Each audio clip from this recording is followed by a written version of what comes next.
আগামীকাল 25,850 এই লেভেলটা নিফটির জন্য খুব ইম্পর্টেন্ট লেভেল। এই লেভেলের নিচে যদি নিফটি বাই চান্স ট্রেড করা শুরু করে সেই ক্ষেত্রে আমরা একটা শর্ট টার্ম সেলে যেতে পারি।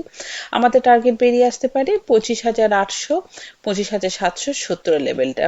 770 থেকে 750 এবং 25,800 এই লেভেল দুটি হচ্ছে বাই এন্ড ডিপের লেভেল।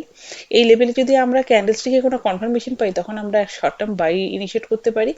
আমরা তখন টার্গেট হিসেবে পেতে পারি 25,950 লেভেলটা। আর আপ ট্রেন্ডের জন্য নিফটিকে অবশ্য করে 25,920 এই লেভেলটার উপরে ট্রেড করতে হবে। এই লেভেলটার উপরে নিজেকে হোল্ড করার পরে যদি নিফটি কোনো কারণে 25,950 এই লেভেলটাকে টেস্ট করে এবং তারপরে রিট্রেসমেন্টে আমরা 25,920 জায়গাটাতে এন্ট্রি নিতে পারি, সেক্ষেত্রে আমাদের স্টপ লসটা খুব ছোট হতে পারে। 25,890 এই লেভেলটাতে আমরা স্টপ লস মেনটেন করতে পারি। আমাদের তখন টার্গেট বেরিয়ে আসবে 25,970, 26,000 এবং 26,060।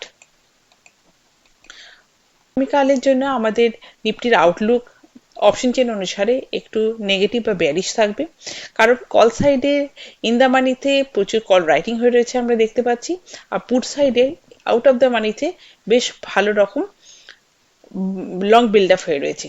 তার মানে সাপোর্ট ক্রমাগত হালকা থেকে হালকাতর হচ্ছে।